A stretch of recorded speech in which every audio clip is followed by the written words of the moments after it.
Welcome back, everyone, to the Deep Dive. This time, we're taking a look at some fascinating excerpts from Red Scare, FBI and the Origins of Anti-Communism.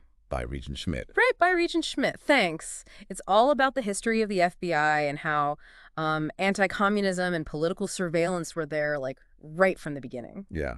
And you might be surprised by some of what we find. I bet. Most people, when they hear FBI, they think J. Edgar Hoover Yeah. and his political activities. Right, exactly. But this stuff was already happening before Hoover was even director. Oh, really? Wow, that's interesting. So if it wasn't Hoover, like, who was behind this whole focus on anti-communism in those early years? Well, that's what's so interesting about Schmidt's book. Yeah.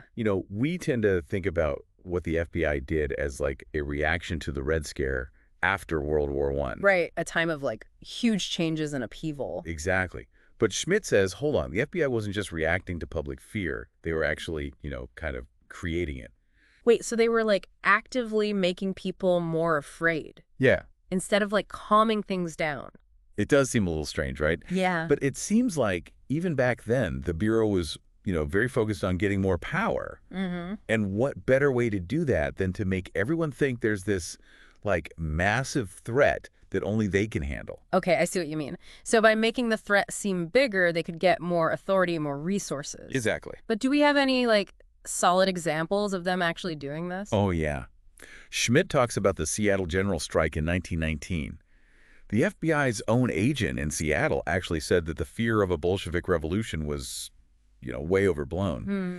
But the FBI still cracked down on radicals anyway, so they were ready to see threats, even when the evidence wasn't really there. So it's like they already had it in their minds that these radicals were everywhere, even if it wasn't really true.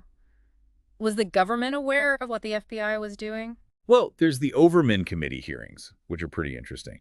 The committee was supposed to be investigating German propaganda at first, Okay. but then they decided to look into Bolsheviks too.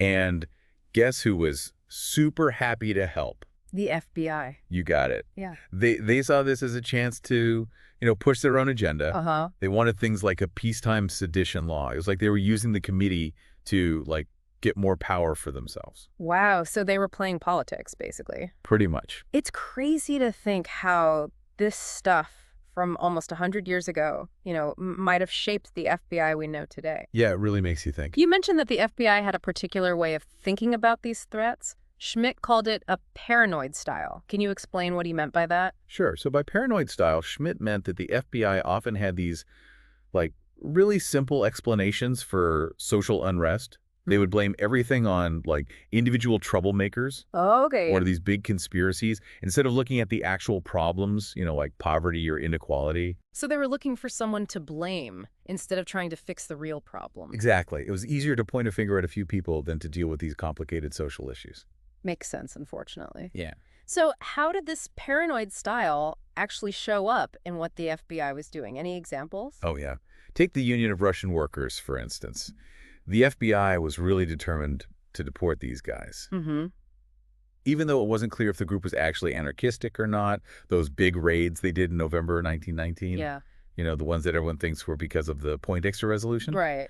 Well, they were already planning those before the resolution was even a thing. Hold on. What was the Poindexter resolution again? Oh, right. Sorry. It was basically this resolution from Congress saying that they should deport alien radicals. Mhm. It came after a bunch of bombings and attacks, which, really got people scared of radicalism. I can imagine. But the point is, the FBI was already going after this group before they had that excuse. So they were using the resolution to justify what they were already going to do. Basically. Sounds like they were pretty good at, like, manipulating the system. Oh, yeah. And they used some pretty aggressive methods, too. Like what? Well, they would do things like mass arrests, searches without warrants, and even, pressure people into confessing. Wow. And sometimes they even tried to argue that immigrants didn't have the same rights as citizens. Oh, wow. So they were really, like, pushing the limits of what they could do. Was anyone trying to stop them? Well, Attorney General Harlan Fiske Stone actually tried to put a stop to it. Okay. He banned political surveillance by the Bureau in 1924. Really? Did that work? Oh, you know the FBI. They found ways to get around it. I bet they did. Yeah, under Hoover, they kept using informants, gathering information from different sources. They even created these, like, secret files to hide what they were doing. So even with a direct order to stop, they just kept going. They were pretty determined to keep doing these political investigations. It's kind of amazing, yeah.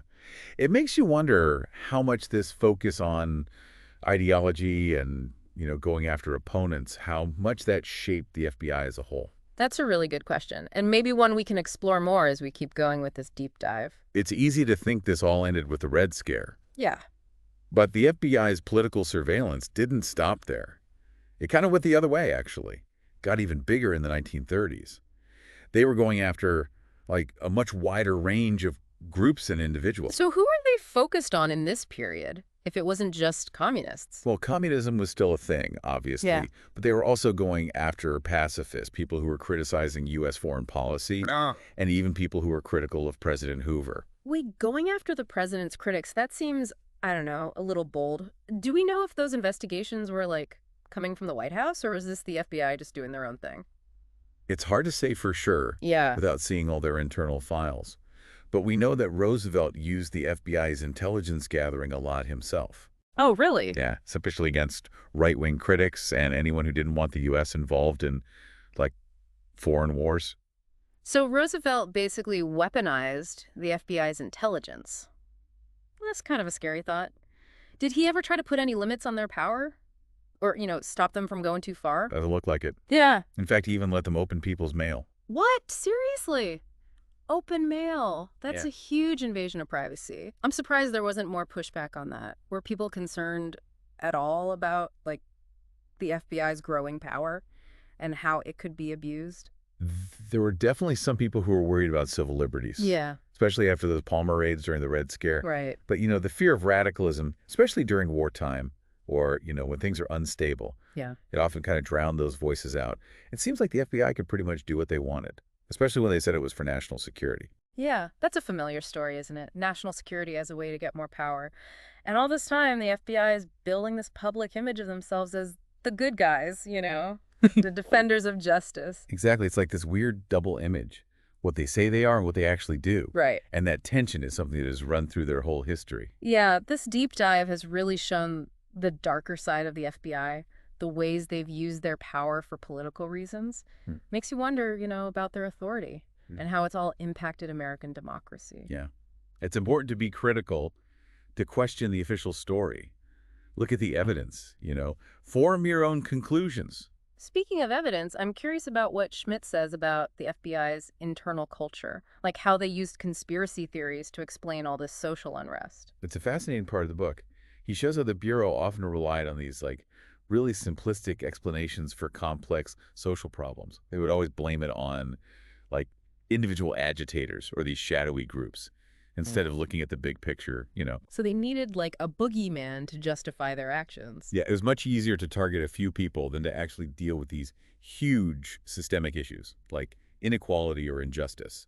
And by focusing on these so-called agitators, they could avoid talking about the government's own problems or the failures of the economic system. Classic distraction tactics: shift the blame, create a diversion, keep everything under control. Mm, But was this just like an FBI thing? that's a really good question. And I think it goes beyond just the FBI.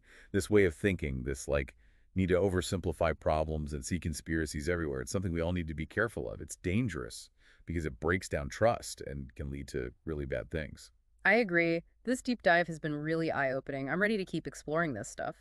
Maybe we should take a closer look at some specific cases Schmidt talks about to see how these tactics actually played out. Sounds good to me. Looking at specific examples will definitely give us a better understanding. One case I was interested in was the African Blood Brotherhood. Can you remind me who they were and how they ended up on the FBI's radar? Sure. The African Blood Brotherhood, or ADB, was a pretty small but outspoken group. They advocated for black empowerment and self-defense. Okay.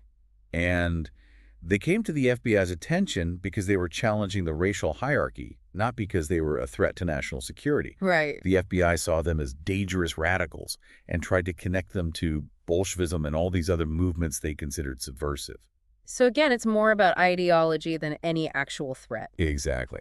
And their surveillance of the ABB is a perfect example of how the FBI would use any excuse to target groups they didn't like. They Yeah. were monitoring their publications, infiltrating their meetings, gathering all this information on their members, and they said it was to protect national security. Really disturbing stuff. The FBI using their resources not to uphold justice, but to silence people and keep things the way they are. It makes you think about their real motives, right? Their commitment to democracy. This deep dive has really made me question the FBI and how they rose to power, and how they've sometimes used that power for their own ends.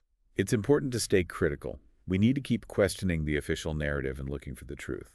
Yeah, it's just crazy to think that an organization that's supposed to be about justice, could be used to silence people who are just trying to make things better. Right. And when you look at the ABB case and everything else we've talked about from this period, Yeah. it really makes you wonder about what the FBI was really focused on. It does. How much of it was truly about national security and how much was about protecting the people in power?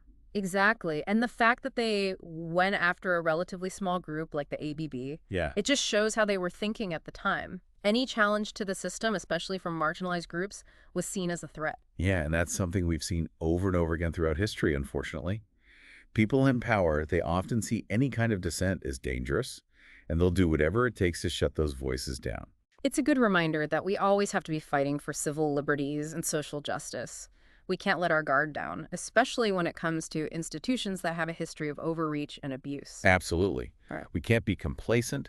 We have to hold them accountable and make sure they're using their power the right way for the people, not just for themselves. This has been such a thought-provoking deep dive. I had no idea about this side of the FBI's history. It's pretty eye-opening stuff. It really is. It makes you realize that things are a lot more complicated than they seem, and that we always have to question the official story. I agree. It's so important. Thanks for walking us through all of this. It's clear that the FBI has had a huge impact on American society, and not always in a good way. Yeah, and this is really just scratching the surface. Schmidt's book and all the other sources out there, Yeah. they have so much information for anyone who wants to dig deeper into the FBI's past. I'm definitely going to do that. I'm sure there are so many stories that haven't been told yet, so many things we still don't know. Absolutely. And as you keep exploring all of this, keep asking those tough questions, keep challenging the official narrative, and don't ever stop looking for the truth. Because the more we understand the past, the better chance we have of building a future that's just and fair for everyone. Couldn't have said it better myself.